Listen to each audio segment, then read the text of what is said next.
Generación y administración de claves aleatorias basadas en ADN para encriptación OTP. Información del paper. El problema. La seguridad de la información es un problema que va creciendo conforme se desarrollan las nuevas tecnologías, avances en Internet, tecnología de redes, la capacidad de almacenamiento y procesamiento. El cifrado OTP, One Time Path, puede proveer en teoría privacidad total, sin embargo el desarrollo de este ha sufrido grandes problemas para que pueda ser mejorado. El estado del arte, los autores van a usar esto. En sí lo más rescatable es la ruta de Hamilton, que es un cambio de un grafo, una sucesión de aristas adyacentes que visita todos los vértices del grafo una sola vez.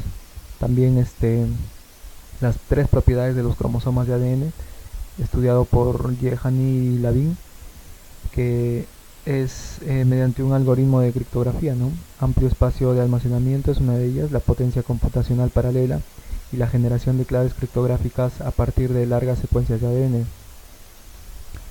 También vamos a usar la teoría de los trabajos de los autores que describen el método para generar secuencias binarias, ¿no? Aleatorias basadas en bases de datos genéticas. Y por último, como el plásmido recombinante en bacterias es usado para crear una clave segura oculta. La transmisión de la llave de seguridad por parte de una compañía bacteriana refuerza la seguridad y reduce los requisitos ambientales. El análisis ha demostrado que esta solución de generación y transmisión de claves OTP basadas en ADN es altamente práctica y segura. ¿Cuál es la importancia? Bueno, la importancia de este trabajo radica en proponer un método de encriptación OTP basado en la generación de claves aleatorias, ¿no? A partir de una secuencia de ADN que se adapta a las necesidades crecientes de seguridad informática actuales, principalmente en el principio de confidencialidad y privacidad. Como podemos ver, la motivación de los autores en los esquemas basados en ADN, que son criptográficos, sobre la suposición de la aleatoriedad pura de las secuencias de ADN. Sin embargo, en los trabajos de otros autores solo se enfocan en la generación de secuencias aleatorias puras, proponiendo en sus trabajos algoritmos de cifrado basados en ADN, sin mencionar el cómo se administrarían las claves seguras para la transmisión y almacenamiento seguros. El aporte de los autores. Podemos ver en este gráfico y cuáles son los aportes que los autores dan. Hay tres procedimientos que ellos aportan implicados en este esquema de cifrado OTP propuesto. El primero es el proceso de cifrado, cómo cifrar o cómo se encripta. Luego la generación de claves seguras, cómo se va a generar una clave segura.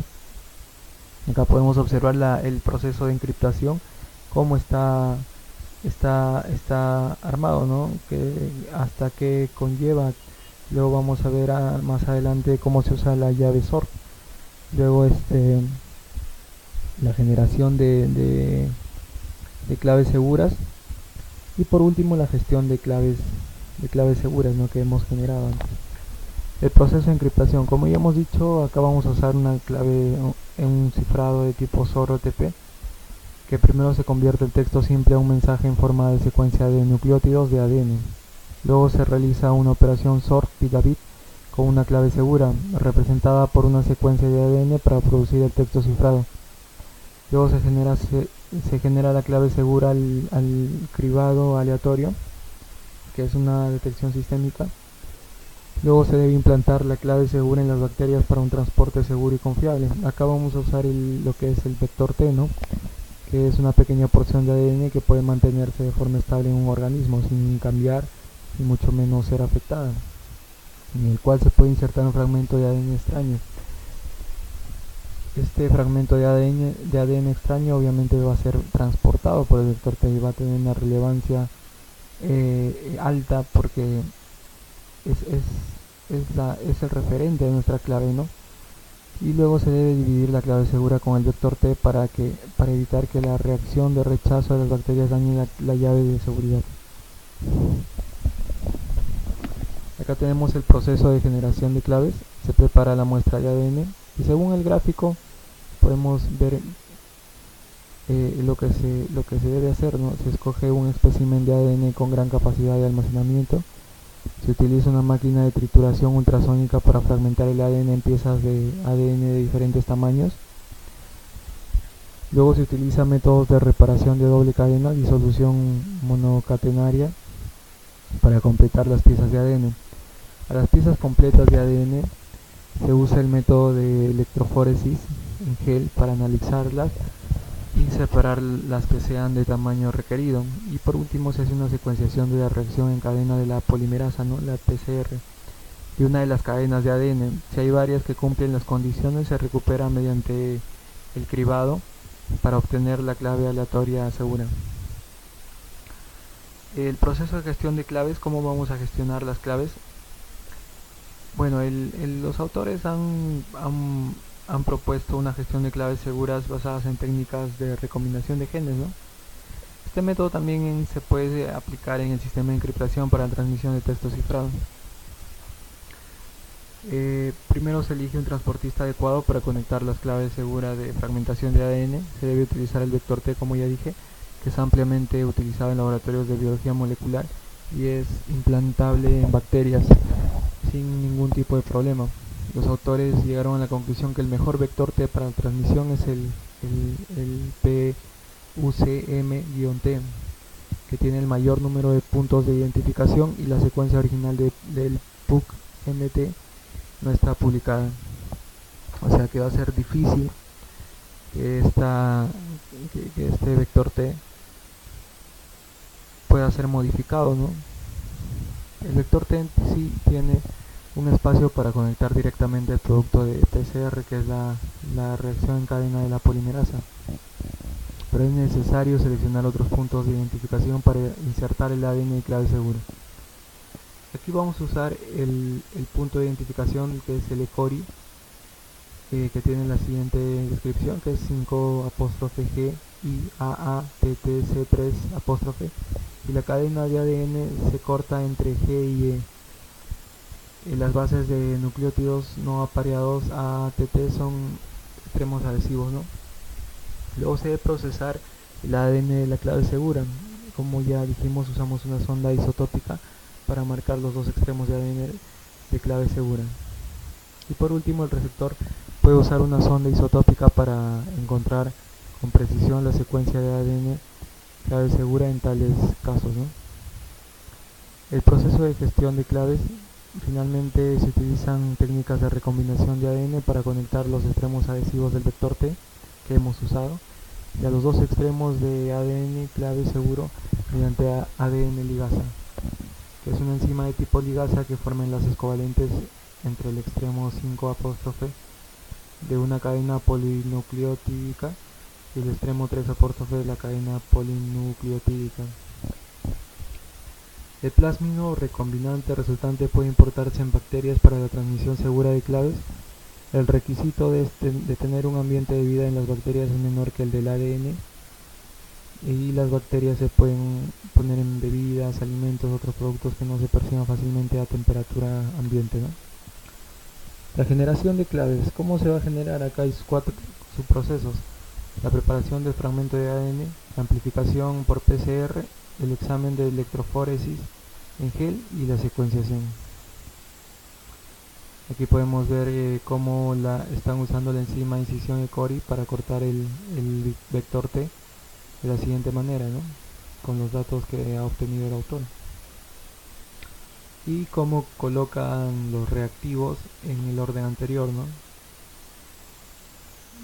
Cómo usan los isótopos y cómo agregan los polinucleótidos quinasa T4 y obviamente los resultados, ¿no? En la gestión de claves también se debe ensamblar al final la clave segura para el fragmento del vector T que estamos usando, en este caso el PUC-MT, que se muestra de la siguiente manera. Y por último implantamos el plásmido recombinante en Escherichia coli de TH5A. La simulación del proceso de generación de claves. Bueno, la simulación del procedimiento de generación de claves seguras se desarrolló en el lenguaje de programación Java. Se hizo en Java. Se eligió una descarga de muestra de gen de soya de la base de datos de genes de plantas como muestra como nuestro libro de códigos, la OTP clásica del SOR se realizó en el módulo de cifrado y descifrado con una secuencia aleatoria de ADN generada por un modelo simulado de generación de clave segura. Podemos encontrar en esta página web que se muestra, podemos encontrar la base de datos genómica vegetal y además podemos encontrar algunos ejemplos, ¿no? Los resultados. También se genera después de eso, obviamente después de la base de datos usando Java y con herramientas SOR, se genera la clave de seguridad aleatoria. En primer lugar se convierte el texto sin formato al código ASCII, luego a la secuencia binaria y finalmente transformamos a la secuencia de ADN de acuerdo con la regla SOR descrita en trabajos anteriores. El SOR de la clave segura y el texto de texto plano se utilizan para el cifrado. La secuencia binaria encriptada se convierte en una secuencia de ADN de acuerdo con la regla de codificación de ADN. Luego insertamos una secuencia de ADN de interferencia para reducir la similitud entre la secuencia de ADN encriptada y la secuencia de ADN de texto plano. El sistema de criptografía simulado es el módulo de entrada y salida. Proporciona entrada de texto sin formato al sistema. El texto plano se inserta manualmente en este experimento, ¿no? Y la interfaz de usuario y modelo de operación. La interfaz de usuario y los cuadros de texto y botones relacionados fueron desarrollados en Java en el formato AWT, que es el antiguo, y obviamente el Java Swing, ¿no? que es el más amigable, últimamente más usado. El módulo de codificación convierte la secuencia binaria en una secuencia de ADN basada en la regla 00 es igual a A, 01 es igual a C, 10 es igual a G y 11 es igual a T, que son los componentes del ADN, ¿no? Los 4 componentes del ADN. Añadimos 0 al final si la longitud de la secuencia binaria no es número par. El módulo de cifrado del SOR de la clave segura y el texto sin formato. Después del SOR de la clave segura y la secuencia binaria del texto sin formato, el resultado se convierte en una secuencia de ADN siguiendo la misma regla de codificación que antes, ¿no? ¿Cuáles son los resultados? Bueno, los más resaltantes son que en la prueba monobit se calculó el número de unos, fundamentalmente la X, en la secuencia aleatoria continua de 20.000 bits, ¿no? La prueba pasa si X se encuentra en el rango de 9.725 y 10.275, perdón. La prueba de póker también categoriza la secuencia aleatoria continua de 20.000 bits a 5.000 grupos por un grupo de 4 bits. Y bueno, la prueba pasa si X se encuentra en 2.16 y 46.17. La prueba de ejecución, como podemos ver, la longitud de corrida y el rango en el cual debe estar cada uno de las características o atributos a fin de que puedan pasar la prueba. La prueba de carreras largas define la duración de ejecución más larga que 26 carreras largas, ¿no? Y bueno, acá podemos encontrar una tabla de los resultados. Para estos resultados se ha utilizado el requisito estadístico FIT 142, ¿no? Las conclusiones. Bueno, el método propuesto ofrece varias ventajas. Las claves seguras generadas directamente del organismo son altamente aleatorias. La capacidad de almacenamiento masivo y la variedad de cromosomas de ADN aseguran que no existe una correlación entre cada generación de claves, que cumple con el requisito de OTP para la aleatoriedad de claves seguras. La transmisión segura de claves se basa completamente en tecnologías biológicas. Los portadores bacterianos se ocultan fácilmente en bebidas, alimentos y productos básicos para evitar la detección, ¿no?, de atacantes y mejorar la seguridad. Esto también se puede usar para la transmisión de cifrado. Además, usando el PUC-MT, que es un vector T que obviamente no es fácil que pueda ser cambiado, no pueda ser modificado. Las técnicas biológicas utilizadas en este esquema de cifrado se utilizan comúnmente en la práctica, por lo tanto este método es altamente práctico. Bueno, la criptografía basada en ADN está limitada por el desarrollo de la biología molecular, ¿no?